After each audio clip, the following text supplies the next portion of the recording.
ओम नमः शिवाय। जय शिव शंकर। प्यारे बच्चों, कैसे हो तुम? आज का यह संदेश तुम्हारे रोंगटे खड़े कर देने वाला संदेश है, क्योंकि आज के संदेश में तुम्हारे प्रभु भोलेनाथ जी ने एक ऐसे सत्य को उजागर किया है जो तुम्हारे शत्रुओं के बारे में संपूर्ण जानकारी को प्रस्तुत करता है। मेरे बच्चे, इस संदेश की एक एक बात को जानकर तुम बहुत ही ज्यादा अचंभित हो जाओगे, क्योंकि इस संदेश में कुछ ऐसा है जिसे सुनकर तुम अपने अंदर एक बहुत बड़े उत्साह को उजागर करोगे और एक बहुत बड़े सत्य से अवगत हो जाओगे जो तुम्हारे शत्रुओं के बारे में है। इसलिए मेरे बच्चे, मेरी इस बात को मानो, इसे बिल्कुल भी नजरअंदाज ना करो। मेरे इस संदेश को अंत तक पूरा सुनो। इसे बीच में छोड़कर जाने के गली बिल्कुल भी ना करो। यदि तुम इसे बीच में छोड़कर जाते हो तो तुम्हें कोई लाभ प्राप्त नहीं हो पाएगा और तुम्हारा बहुत भारी नुकसान भी हो सकता है। तुम्हारा शत्रु तुमसे आगे चलकर तुम्हारी बराबरी करेंगे और तुम पीछे रहकर उन्हें देखते रह जाना। मैं तो यह चाहता हूँ कि तुम्हारा शत्रु तुमसे पीछे हो जाए और तुम उनसे आगे इतनी लंबी रफ्तार पकड़ लो, फिर कोई तुम्हारी बराबरी कर ही ना पाए। यदि ऐसा करना चाहते हो तो मेरे साथ इस संदेश में कंटिन्यू बने रहिए और अपनी सहमति और प्रस्तुति मुझे प्रमाणित करते रहिए। मेरे बच्चे, तुम्हारे प्रभु भोलेनाथ जी तुमसे प्रार्थना करना चाहते हैं। यदि इसे तुम पूर्ण रूप से स्वीकार करते हो तो मेरे इस संदेश को अभी के अभी लाइक कर दीजिए और हमारे चैनल महादेव जी का वाणी को सब्सक्राइब करके कमेंट में ओम नमः शिवाय, जय शंकर, जय भोले भंडारी, जय माता पार्वती, जय लक्ष्मी माता, जय सरस्वती माता, जय श्री राम और जय हनुमान तुरंत के तुरंत टाइप कर दीजिए। जैसे ही तुम मेरे भिन्न भिन्न नाम को टाइप करोगे, वैसे ही मेरी विशेष रूप से कृपा तुम पर और तुम्हारे परिवार पर होनी शुरू हो जाएगी और मेरी कृपा से तुम्हारा भक्ति सत्यता के साथ प्रमाणित करता है। चाहे जो भी हो जाए, मेरी कही गई एक एक बात उस सत्य को उजागर करते हुए तुम्हारे जीवन को अलंकृत करती है। और मेरे बच्चे, साथ ही साथ में अपनी राशि भी टाइप कर दीजिएगा ताकि मैं तुम्हारी राशि के अनुसार तुम्हारे जीवन की सभी गतिविधियों को देखकर उसका विचार विमर्श करके उसकी अभिव्यक्ति तुम्हारे सामने प्रस्तुत कर सकूं। क्योंकि आधारशिला बहुत ही विस्तृत है, इसमें क्या क्या छुपा हुआ है और क्या क्या हो रहा है वह सब अनंत और अलंकृत है। इसलिए यदि तुम राशि को टाइप करते हो तो बहुत ही सटीक और सही जानकारी तुम्हारे सामने निकल कर आएगी, जिससे तुम्हारे जीवन में जो भी समस्याएं उत्पन्न हो रही है वह सब समाप्त हो जाएंगी। मेरे बच्चे, आज तक तुम यह नहीं जान पाए होंगे कि तुम्हारे शत्रु की कितनी हैसियत और कितना रुतबा है और क्या क्या उसके पास है। इन सब चीजों से अभी तक तुम अनभिज्ञ हो और आगे भी अनभिज्ञ के रहने वाले हो। यदि तुम मेरे संदेश को पूरा नहीं सुनोगे तो तुम पूर्ण जानकारी नहीं जान पाओगे। मेरे बच्चे, तुम्हारे शत्रु ने तो तुम्हारी सारी पोल निकाल ली, परंतु आज तक तुमने अपने शत्रु की एक भी पोल नहीं निकली है, क्योंकि तुम उसकी पोल निकालने में असमर्थ हो। तुम उस तक पहुंच नहीं पा रहे हो और ना ही तुम आगे पहुंच पाओगे। इसीलिए आज मैं तुम्हारे सामने तुम्हारे शत्रु की एक एक पोल तुम्हारे सामने प्रस्तुत करने आया हूँ कि वह क्या करता है, कहाँ उसका कारोबार चलता है और क्या क्या चीज है उसके पास है। इन सब चीजों का मैं विस्तार पूर्वक वर्णन तुम्हारे सामने करने वाला हूँ। इसके लिए तुम बिल्कुल तैयार हो जाइए। मेरे बच्चे, तुम्हारा जो शत्रु है वह बहुत ही होशियार और चतुर है। वह इतना होशियार और चतुर है कि जो भी कार्य करता है वह बड़ी ही चतुराई से करता है। इसीलिए वह अपने कार्य में धोखा नहीं खाता है, उसे हर कार्य में सफलता मिलती है, क्योंकि वह अपनी बुद्धि और विवेक का प्रयोग करता है, जिस कारण से उसके जीवन में कभी भी कोई समस्याएं और रास्ते पर रुकावट नहीं आती है। आज उसकी चतुराई ने उसे इस मुकाम पर पहुंचा दिया है जहां तक सदा हर किसी के लिए संभव नहीं था। ऐसा मत सोचिए कि मैं उसकी प्रशंसा कर रहा हूँ। तुम्हारा शत्रु तो वह आवश्यक है, परंतु उसने अपने आप में एक जज्बा और हौसला बनाए रखा है। इस हौसले के बल पर वह आज जहां तक पहुंचा है वहां तक पहुंचने में सभी को सालों लग सकते हैं। उसके पास हर वह चीज पर्याप्त है जिसको लेकर वह अपने जीवन में अपनी अभिव्यक्ति करता है। वह सब कुछ उसके जीवन का आधारशिला स्वयं बना हुआ है, क्योंकि आज के टाइम पर जब किसी के पास पैसे या धन की कमी होती है तो अपने आप में चिंतित और व्यथित रहता है। वह यह सोचता रहता है कि मैं ऐसा कौन सा काम करूं जिस वजह से मेरे पास धन की आमदनी हो सके और मेरे जीवन में इतना सारा धन आ सके, फिर मैं अपने परिवार को चला सकूं। इन सब सोच विचार से वह अपने मन मस्तिष्क में कितने नकारात्मक भाव उत्पन्न कर लेता है कि वह आगे कुछ भी करने के लिए तैयार ही नहीं हो पाता है। परंतु मेरे बच्चे, तुम अपने शत्रु को कम बिल्कुल भी मत समझना। वह हर परिस्थिति से लड़ने के लिए तैयार रहता है और उसके पास हर परिस्थिति को अपने काबू में करने का हुनर है। वह चाहे तो विपरीत से विपरीत परिस्थिति में भी अपने आप को बाहर निकल सकता है और उसे कोई हानि और दुख भी नहीं होगा, क्योंकि मैंने उसे यह सब करते हुए देखा है। एक बार नहीं, कई बार देखा है। इसीलिए मैं आज तुम्हें उसकी सारी बातें तुम्हें अवगत करा रहा हूँ। परंतु मेरे बच्चे, तुम यह बिल्कुल भी मत सोचना कि वह इतना सक्षम है तो मैं उसके सामने कुछ भी नहीं हूँ। ऐसा सोचना तुम्हारे लिए पर्याप्त नहीं है, क्योंकि मैं तुम्हारे साथ इस प्रकार से रहता हूँ जो जीवन की मूल अभिव्यक्ति को तुम्हारे सामने लेकर के आता हूँ। मैं तुम्हारे साथ प्रचंड रूप से खड़ा हूँ। तुम्हारी सहायता के लिए मैं तुम्हें भी उसी की तरह से ऊपर ले जाऊंगा और तुम्हारे जीवन में खुशियों का माहौल बनाऊंगा। तुम उसकी चिंता बिल्कुल भी मत करो। पर आज मैं जो बता रहा हूँ वह तुम्हारा शत्रु के बारे में है। तुम्हारा शत्रु की संपूर्ण जानकारी है। मैं उसकी बात तुमसे कर रहा हूँ। तुम कभी भी अपने दिल में यह बात मत लाना कि मेरे प्रभु मेरा साथ नहीं देते हैं और मेरी सहायता नहीं करते हैं। ध्यान करो मेरे, जब तुम अकेले होते हो, जब तुम किसी रास्ते पर खड़े होते हो और रास्ता भूल गए होते हो, तुम्हें रास्ता नजर नहीं आता है, तो मैं तुम्हारा रास्ता स्वयं प्रशस्त कर देता हूँ। और जब तुम कोई कार्य करते हो, उसे कार्य में कुछ गलतियाँ या त्रुटियाँ हो जाती हैं, तो उस कार्य को मैं ही सही तरीके से तुमसे करवाता हूँ। और जब तुम किसी चीज को करते करते थक जाते हो, तुम्हारा मन एकदम व्यथित हो जाता है, तुम यह सोचते हो कि यह कार्य अब मुझे नहीं होगा क्योंकि मैं इसमें बार बार असफल हो रहा हूँ, तब मैं ही तुम्हें हिम्मत देकर तुम्हारी हिम्मत को बढ़ाता हूँ और तुम्हें उस कार्य को करने के लिए प्रेरित करता हूँ जो कार्य तुम कर रहे होते हो। तो मेरे बच्चे, इसी तरीके से मैं तुम्हारी सहायता प्रत्येक दिन करता रहता हूँ, परंतु तुम जान नहीं पाते हो कि यह सब किस वजह से हो रहा है। तुम यह सोचते हो कि मैं एकदम से थक जाता हूँ और मेरा हिम्मत काम नहीं करता है कि मैं अब आगे कोई कार्य कर सकूं, परंतु फिर थोड़ी देर में मुझे इतनी ऊर्जा प्राप्त हो जाती है कि मैं उस ऊर्जा से भर जाता हूँ और मैं कोई भी कार्य करने के लिए तुरंत तैयार हो जाता हूँ और उसे करने लगता हूँ। यही तुम सोचते हो, परंतु यह जो तुम साथ होता है वह तुम्हारे प्रभु महादेव जी के कारण ही होता है। मैं ही तुम्हारे जीवन में हस्तक्षेप करके तुम्हारे जीवन को सुचारू रूप से चलने का प्रयास करता रहता हूँ। तो मेरे बच्चे, जब मैं तुम्हारे लिए इतना कुछ कर रहा हूँ तो तुम्हें चिंता करने की क्या बात है। परंतु मेरे बच्चे, तुम्हारा शत्रु, इसके अंदर सब चीज तो ठीक ठाक है, परंतु कुछ ऐसे कार्य है जो वह बहुत गलत तरीके से करता है। इस वजह से उसे बहुत बड़ी हानि होने वाली है। उसे इतना बड़ा झटका लगने वाला है कि वह झटका वह बोल रह पाएगा, क्योंकि वह झटका उसके लिए बहुत ही मायने रखने वाला है। उसकी गलतियों की वजह से, उसे कुछ कारनामों की वजह से, उसके लालच की वजह से ऐसा परिणाम उसके सामने आने वाला है, परंतु वह इस चीज से अवगत नहीं है। यदि वह इस चीज से अवगत हो जाता तो वह इसका समाधान तुरंत के तुरंत निकाल लेता, परंतु मैं उसे अवगत भी नहीं कराऊंगा। जिस प्रकार से मैं तुम्हें हर बात अवगत करा देता हूँ, बता देता हूँ, उस तरीके से मैं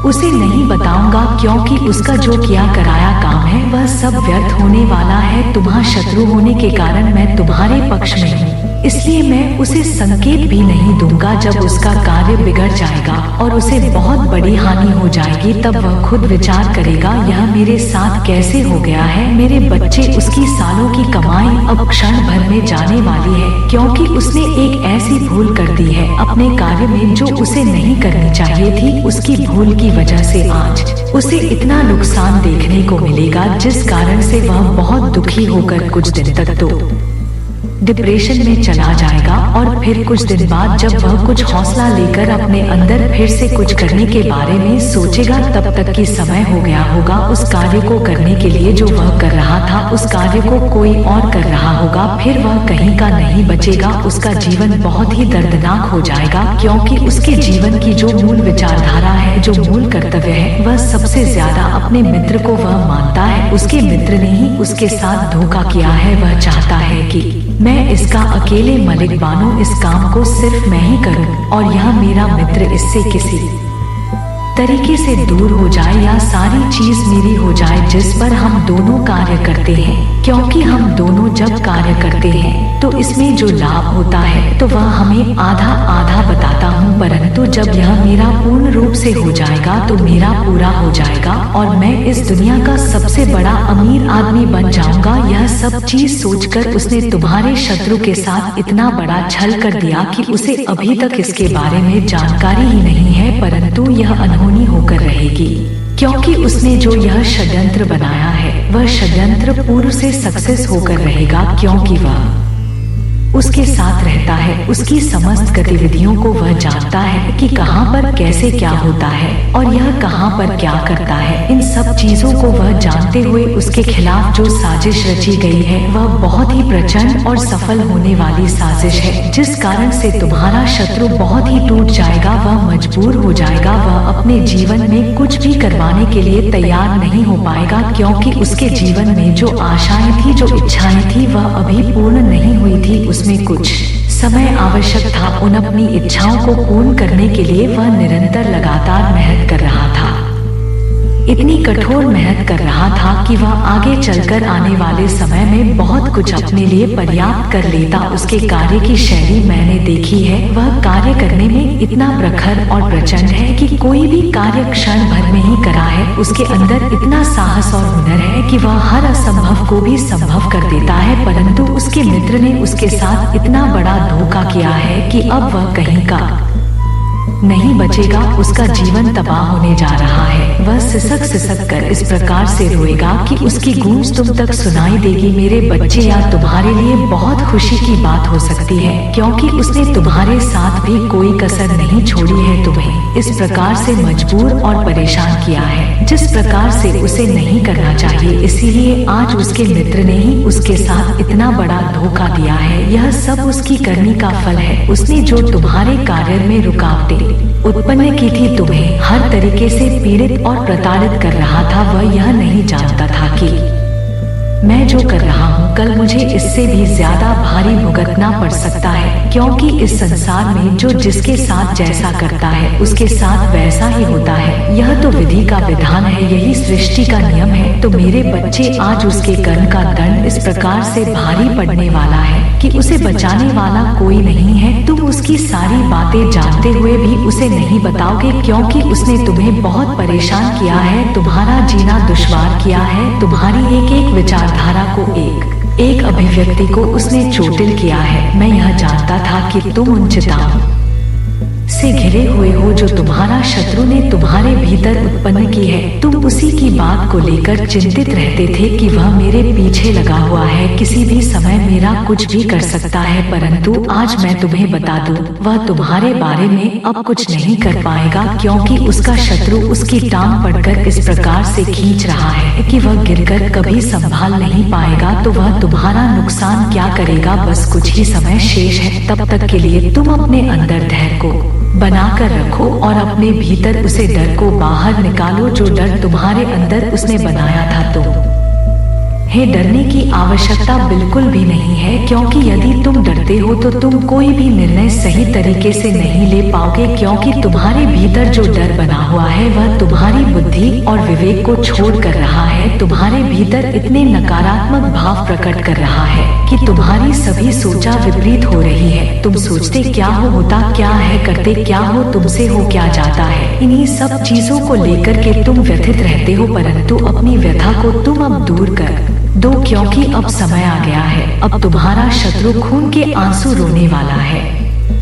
इस प्रकार से उसकी दशा बहुत ही दयनीय होने वाली है। जो तुम्हें करना चाहिए था, जो तुम्हारा शत्रु के मित्र ने कर दिखाया है। तुम्हारा शत्रु के मित्र ने इस प्रकार से तुम्हारे शत्रु को अपने जाल में फंसाया है कि वह फंसते ही अपने आप को संभाल नहीं पाएगा और अपने जीवन की सभी आकांक्षाओं इच्छाओं को वहीं पर दबा देगा, क्योंकि उसके साथ जो भी घटना घटेगी उस पर बहुत ही प्रभाव पड़ने वाला है। एक ऐसा प्रभाव जो उसे तिल तिल कर मरने वाला है। मेरे बच्चे, इस संसार में यदि तुम अपने आप को आगे बढ़ना चाहते हो तो सबसे पहले अपने आप में धैर्य रखो। किसी से मित्रता मत रखो, यदि रखो भी तो वह सच्चा होना चाहिए। वह तुम्हारे साथ कभी भी छल ना करे और जो भी तुम कार्य करो वह किसी से बताओ मत कि मैं यह कार्य कर रहा हूँ। यदि तुम बताते हो तभी तुम्हारे जीवन में समस्या उत्पन्न होती है। तुम्हें तो अपना सिर्फ कार्य करना चाहिए, किसी को भी अपने बारे में कोई जानकारी नहीं देनी चाहिए। आज के समय पर लोग तुम्हारी जानकारी निकालकर तुम पर ही हावी हो जाते हैं किसी तरीके से।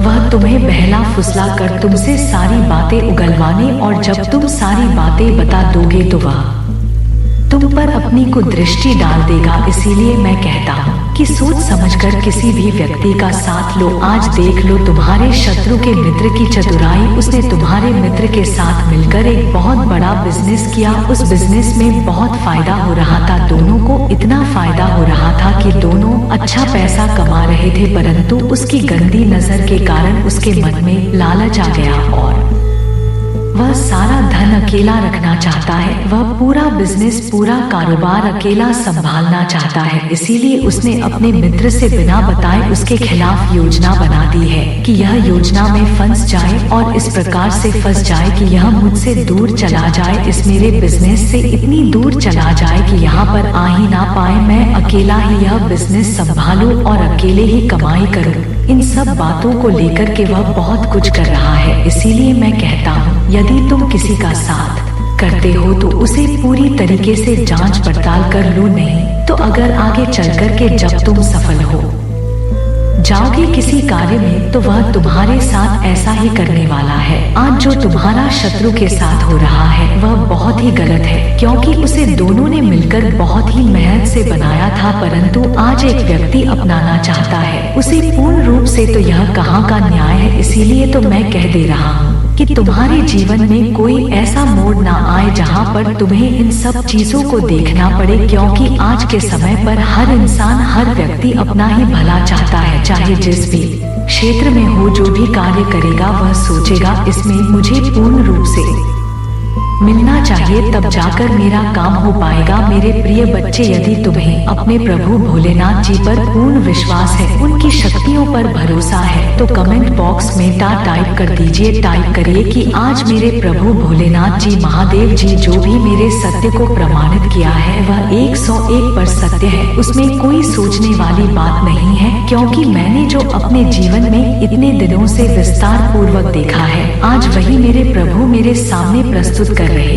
हैं। इस प्रकार से प्रस्तुत कर रहे हैं कि मुझे सुने में, जानने में बहुत आनंद आ रहा है। आज तक मुझे इस प्रकार से किसी ने नहीं बताया है और ना ही समझाया है। इसीलिए आज मुझे बहुत ही अच्छा लग रहा है कि जो संसार के मालिक है, इसे समस्त संसार के रचता है, अभी आज मेरे लिए इस प्रकार से आए हुए हैं और मेरी एक बात को विस्तार पूर्वक बता रहे हैं जो सत्य को प्रमाणित करता है। ऐसा खुलासा आज तक किसी ने नहीं किया है। यह तो सिर्फ मेरे प्रभु शिव शंकर के ही बस की बात है। मेरे प्रभु की वजह से आज मुझे इतना लाभ हो रहा है, मुझे इतनी प्रसन्नता हो रही थी, इतनी कभी तक नहीं हुई होगी, परंतु मेरे प्रभु मेरे पर इतनी कृपा करते हैं कि प्रत्येक दिन मेरे लिए संदेश लेकर आते हैं जो मेरे जीवन से जुड़ा होता है और मेरे जीवन का एक एक सत्य उसमें अंकित होता है। इसीलिए आज मैं अपने प्रभु को कोटि कोटि धन्यवाद और चरण स्पर्श करता हूँ। चरण स्पर्श करते हुए प्रभु से यह आशीर्वाद मांगता हूँ कि हे प्रभु, मुझे आगे भी इसी प्रकार से संदेश देते रहना और मुझे आगे भी इसी प्रकार से बढ़ते रहना। हर दुख तकलीफ से पहले ही करके मुझे अवगत करा देना, मेरे संज्ञान में डाल देना जिस प्रकार से अब कर रहे हो। तो मेरे प्रभु मेरी इन बातों को अवश्य मानेंगे और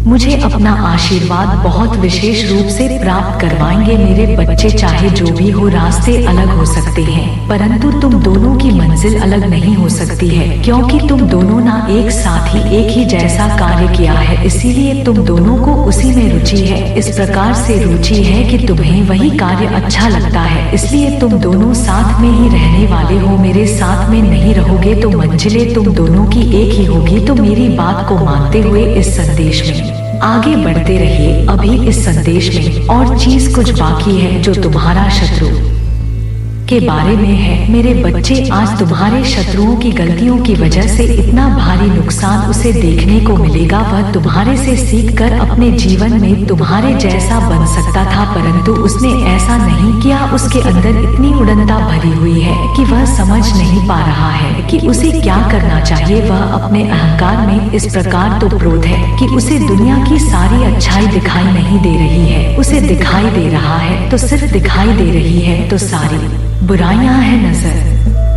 आ रही है, क्योंकि मेरे बच्चे, जिस नजर से तुम जिसे देखोगे वह तुम्हें उसी नजर से दिखाई देगा। यदि तुम किसी को अच्छी वजह से देखोगे तो तुम्हें अच्छा दिखाई देगा, और अगर तुम बुरी नजर से देखोगे तो तुम्हें बुरा दिखाई देगा। तुम मेरे बच्चे, तुम्हारे अंदर जैसे भाव है वैसे ही प्रकट होंगे, परंतु अपने आप को सुधारने का प्रयास अवश्य करना चाहिए। यदि अपने भीतर कुछ गलतियां हैं, कुछ कमियां हैं, तो उनका पालन अवश्य करना चाहिए। उन पर सोच विचार करके उन्हें दूर करने का प्रयास करना चाहिए, और ऐसा कभी भी नहीं करना चाहिए जिससे कि तुम्हें कोई आगे बड़ा संकट देखने को मिले। मेरे बच्चे, तुम्हारे शत्रु ने जो तुम्हारे साथ किया है उसे तुम भूल जाए, क्योंकि उसकी करनी का फल उसे मिल रहा है। अब तुम्हें उसके जीवन में उसके साथ कोई हस्तक्षेप करने की आवश्यकता नहीं है, क्योंकि वह इस प्रकार से परेशान होने जा रहा है। यह तुम्हें परेशान करने की आवश्यकता नहीं पड़ेगी और ना ही कुछ कहने की जरूरत है। उसे मेरी बात को मानो तो अपने आप को इन सब गलत चीजों से बहुत दूर रखो और अपने प्रभु पर सब कुछ छोड़ दो। जो तुम्हारे प्रभु करेंगे वह तुम्हारे लिए बहुत ही बेहतर होगा, और जो तुम्हारा शत्रु के लिए करेंगे वह तुम्हारे ही अनुसार होगा। क्योंकि तुम मेरे प्रिय भक्त हो, मैं तुम्हारे ही कहने पर, तुम्हारे ही इशारे पर कार्य करूंगा। तो तुम अपने अंदर गहराई को समझो और अपने भीतर को, उसे दिव्य स्वरूप को जगाओ जो तुम्हारे अंदर दिव्यता को प्रकाशित करता है और तुम्हें सद्बुद्धि देता है, परंतु तुम उसी चीज का प्रयोग ही नहीं करते हो, क्योंकि तुम अभी तक अपने जीवन में इतने बड़े संकट में पड़े ही नहीं हो। मेरे बच्चे, तुम्हारा शत्रु अब लौटकर तुम्हारे पास आएगी अपनी भूल की माफी मांगने के लिए तुमसे। उसने जो कहा था, तुम्हारे साथ जो बदतमीजी की थी, उन सब चीजों की माफी तुम्हें मांगेगा, क्योंकि उसके मन में यह विचार आ रहा है कि मैंने उसे इस प्रकार से परेशान किया है, इसीलिए यह सब मेरे साथ घटित हो रहा है। अन्यथा आज तक अभी मेरे साथ ऐसा कुछ नहीं हुआ है। यह मन उसके अंदर बना रहेगा और वह एक दिन तुम्हारे पास आएगा, तुमसे माफी मांगेगा और कहेगा कि हे मित्र, मुझे माफ कर दो। मैं तुम्हारे साथ जो बुरा व्यवहार किया है, जो तुम्हें कष्ट और पीड़ा दी है, उसके लिए मुझे क्षमा कर दीजिए, क्योंकि मैं इस प्रकार से अंधकार में डूब गया था। मुझे इस प्रकार से अहंकार ने अपने वश में कर लिया था कि मुझे अच्छा और बुरा कुछ समझ में ही नहीं आ रहा था। मैं करता क्या था और मुझे हो क्या जाता था, सदैव उल्टा ही कार्य होते थे, इसलिए मुझे माफ करने की कृपा करें। अब आगे से ऐसा कोई गलत कार्य नहीं होगा, मैं सदैव तुम्हारे पक्ष में ही कार्य करूंगा। तो मेरे प्यारे बच्चे, यदि तुम्हें अपने प्रभु की विशेष रूप से कृपा चाहिए तो कमेंट बॉक्स में मेरा भाग्यशाली अंक 888 टाइप करें। जैसे ही मेरे अंक 888 को टाइप करोगे, वैसे ही मेरी कृपा आप पर और आपके पूरे परिवार पर तत्काल होनी शुरू हो जाएगी। और यह ऐसी कृपा होगी जो निरंतर तुम्हारे साथ रहेगी, तुम्हारा सहयोगी बनकर तुम्हारे हर कार्य में साथ रहेगी, तुम्हारा आप सभी बनकर। इसीलिए मैं कहता हूँ कि मेरे साथ संदेशों को तुम सुना करो और अपने जीवन में नए नए विचार को प्रस्तुत किया करो, क्योंकि आज के टाइम पर ऐसा बहुत ही कम लोग करते हैं। अन्यथा सभी तो एक दूसरे को करने पर तुले होते हैं। मेरे बच्चे, अब मैं तुम्हें एक कहानी के माध्यम से कुछ बातें बताना चाहता हूँ और समझना चाहता हूँ, तो तुम इसे बहुत ही ध्यान पूर्वक सुनना और इसे अपने जीवन में उतारने का प्रयास करना मेरे बच्चे। श्री नंदकेश्वर बोले, पूर्व समय में जब श्री विष्णु जी अपनी सहायक को एवं सहित श्री लक्ष्मी जी के साथ शेष शैया पर शयन कर रहे थे, तब ब्रह्मा देवताओं में श्रेष्ठ ब्रह्मा जी स्वयं ही वहां जा पहुँचे और विष्णु जी को पुत्र कहकर पूछने लगे कि तू कौन है पुत्र, उठो मुझे देखो, मैं तुम्हारा ईश्वर परमपिता यहाँ पर आया हुआ है। इस पर विष्णु जी के भीतर बहुत अधिक क्रोध उत्पन्न हो गया, परंतु उसे दबाकर उन्होंने ब्रह्मा जी से कहा, हे पुत्र, तुम्हारा कल्याण हो, आओ मेरे पास बैठो, मैं तुम्हारा परम पिता हूँ, और कहो कि तुम्हारा मुख टेढ़ क्यों हो गया है। इस पर ब्रह्मा जी ने कहा, समय के फिर से तुम्हें अभिमान हो गया है। हे पुत्र, मैं तुम्हारा संरक्षक, तुम्हारा पिता नहीं हूँ, किंतु समस्त जगत का पितामह हूँ। विष्णु जी ने कहा, मूर्ख, तू अपना बड़पन क्यों दिखता है, सारा जगत तो मुझ में सकरता है, तू मेरे ही नाभि कमल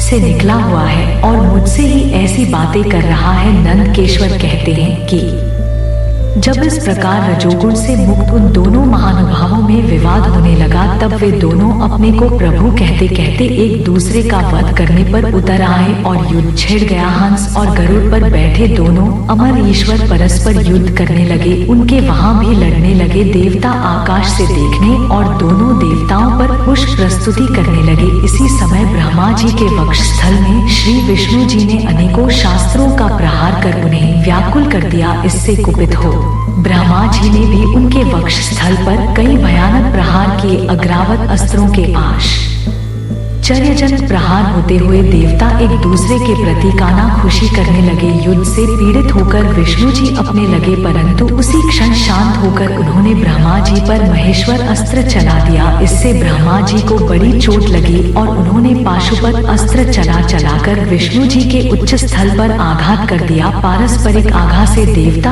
अत्यंत व्याकुल होते और उन्होंने कहा, आप दोनों ही अराजकता उत्पन्न करते हैं, अतः सारी सृष्टि शिव जी की है कि त्रिशूलधारी की इच्छा बिना कोई एक तिनका भी इधर से उधर नहीं कर सकता है। हम लोग शिव जी के पास जाते हैं। ऐसा कहकर देवगढ़ चंद्रशेखर श्री महादेव जी के पास गए। महादेव जी अपनी सभा में उमा सहित मणि में दिव्या सिंहासन पर विराजमान थे। देवताओं ने साष्टांग दंडवत कर श्री महेश देव जी को नमस्कार व प्रणाम किया। को नमस्कार करते देखा। महादेव जी ने अपने पास बुला लिया और गंभीर वाणी से बोले, हे पुत्रों, तुम कुशल से तो हो, कहो हमारे शासन में सर्वत्र शांति तो है ना। मैंने सुना है कि ब्रह्मा और विष्णु परस्पर युद्ध कर रहे हैं और तुम लोग बड़े दुखी हो। अच्छा, तो मैं अपने कुछ गणों को वहां भेजता हूँ, तुम लोग चिंता मत करो। यह कहकर शिव जी ने अपने 100 गणों को वहां चलने की आज्ञा दी। साथ ही स्वयं महादेव जी भी अपने भद्र रथ पर अरुणों पर लेकर बन चलने को तैयार हुए। देवताओं सहित इंद्र भी उनके साथ हुए। वहां पहुंचकर शिव जी आकाश मंडल में बादलों में छिपकर ब्रह्मा विष्णु का युद्ध देखने लगे। उनके सैनिकों ने भी अपने वादों का बाजार बंद कर अपना कोलाहल शांत कर दिया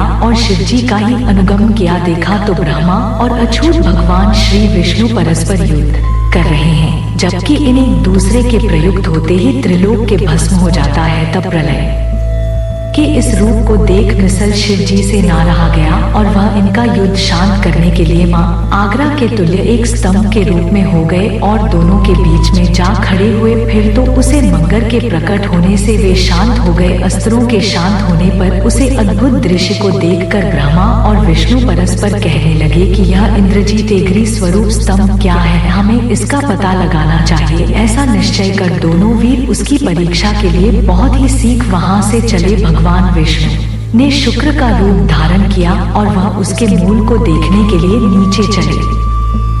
ब्रह्मा जी ने हंस का रूप धारण कर पर गमन किया। विष्णु जी पाताल में बहुत दूर तक चले गए, परंतु स्तंभ का उन्हें कुछ भी पता न चला। तब वह फिर युद्ध भूमि में लौट आए। उधर ब्रह्मा जी ने आकाश में जाकर केतकी का फूल देखा। उन्हें विश्वास हो गया कि हमने स्तंभ का अंत देख लिया है। प्रकृति का फूल लिए विष्णु के पास आए। विष्णु जी ने उनके चरण पकड़ लिए। तब ब्रह्मा के छाल को जानकर ईश्वर को वहां तत्क्षण प्रकट होना पड़ा और विष्णु जी की उनका भी चरण पकड़ लिया। विष्णु जी का महानता से ईश्वर प्रसन्न हो गए। उन्होंने कहा, विष्णु तुम बड़े ही सत्यवादी हो, आता मैं तुम्हें अपनी सामान्य प्रदान करता हूँ। श्री नंदिकेश्वर बोले, उसे समय जो महादेव जी को ब्रह्मा जी पर क्रोध आया तो उन्होंने अपनी बाहों के मध्य से भैरव नामक एक अद्भुत रूप को प्रकट कर दिया, जिसने नमस्कार कर उनकी आज्ञा मांगी। शिव जी ने आज्ञा दी, तुम अपनी लगल तलवार से ब्रह्मा की पूजा करो। यह आज्ञा पाते ही श्री भैरव ने ब्रह्मा के कैसे जा पड़े। ब्रह्मा जी थर थर कांपने लगे। भैरव जी ने शीघ्र ही ब्रह्मा का मिथ्य भाषी 5वां सर काट दिया। फिर उन्होंने उनके और सिरों को भी काट लेना चाहा। ब्रह्मा जी भैरव के चरणों में गिर गए। यह देख विष्णु जी ने अष्टयाग हुए बालकों के समान शिव जी के चरणों का आश्रय लिया और हाथ जोड़कर यह प्रार्थना की, प्रारंभ में भी आप ही ने कृपा करें, इन्हें 5 सिर प्रदान किए थे, आता इन्हें क्षमा कर प्रसन्न हो जाइए। शिव जी ने अपने गानों के मध्य जब प्रकट उन्होंने भैरव को मना कर दिया। फिर एक सिर कटे। ब्रह्मा से बोले, तुमने अपनी प्रतिष्ठा और इस व्रत के लिए छल किया और अब तुम सत्कार, स्थान और उत्सव से विहीन किए जाते हो। ब्रह्मा जी शिव जी को ही स्वामी है व्रत का कर अपना 5वां सर मांगने लगे। ईश्वर ने कहा, अराजकता के भाई से मैं विश्व स्थिति को बिगड़ने ना दूं। हे पुत्र, जो अपराधी है उन्हें तुम दंड दो, लोग मर्यादा का पालन करो। मैं तुम्हें वह देता हूँ कि अब आज से तुम गानों के आचार्य हुए, वही तुम्हारा सत्कार होगा। कोई भी यज्ञ तुम्हारे बिना पूर्ण ना होगा। ब्रह्मा जी से ऐसा कहकर ईश्वर उसे केतकी के पुष्प से बोली, मिथ्य भाषी के तक दुष्ट, तू भाग जा, तू मेरी पूजा के योग्य नहीं है। शिव जी के गानों ने उसे दूर भगा दिया। चेतन शिव जी की प्रार्थना करने लगा और उसने कहा कि हे नाथ, कुछ तो सफल कीजिए, मेरे पापों को दूर कीजिए, भला आपकी कृपा से क्या दुर्लभ है। शिव जी ने कहा, मेरा वचन मिथ्या नहीं होता, हम तो तुम्हें नहीं ही स्वीकार करेंगे, परंतु तू मेरे भक्तों के योग्य है और इस प्रकार तेरा भी जन्म सफल होगा। जहाँ मेरी मंडप रचना होगी उसका सिर मोड़ तू ही होगा। ईश्वर कीटक ब्रह्मा और विष्णु पर कृपा कर देवताओं में आए। देवताओं ने उनकी यथोचित पूजा की। शिव जी अपनी शोभित सभा में जा बैठे। मेरे बच्चे, आज की इस कथा से तुम ही स्पष्ट हो गया होगा कि भगवान शिव कैसे हैं, उनकी दयालुता और प्रभुता कैसी है, उनके विचार और उनका जो उच्च स्थान है वह सब तुम्हारी समझ में अच्छी तरीके से आ गया होगा। आज जो यह तुमने कथा सुनी है, इससे तुम्हें बहुत सारी सीख मिली होगी। तुमने अपने जीवन में बहुत सारे ऐसे कार्य किए होंगे जी कथा के अंतर्गत विरोध उत्पन्न करते होंगे। मेरे बच्चे, आज मैं इतनी बातें तुम्हारे सामने प्रस्तुत की है, इन बातों में तुम्हारे जीवन पर सच्चाई छिपी हुई है, तो तुम उसका अनुसरण करो और अपने जीवन में सही तरीके से उसे प्रस्तुत करो। मेरे जाने का समय हो गया है, अब मैं चलता हूँ। अगले दिन में नए संदेश के साथ तुम्हारे सामने फिर से प्रकट हो जाऊंगा और तुम्हारी चिंताओं को दूर करूंगा। तब तक तुम मेरी प्रतीक्षा करना, तुम्हारा कल्याण है, तुम्हारा जीवन मंगलमय हो। जय भोलेनाथ, ओम नमः शिवाय, हर हर महादेव। जय माता पार्वती, जय लक्ष्मी माता, जय सरस्वती माता, जय हनुमान, जय श्री राम।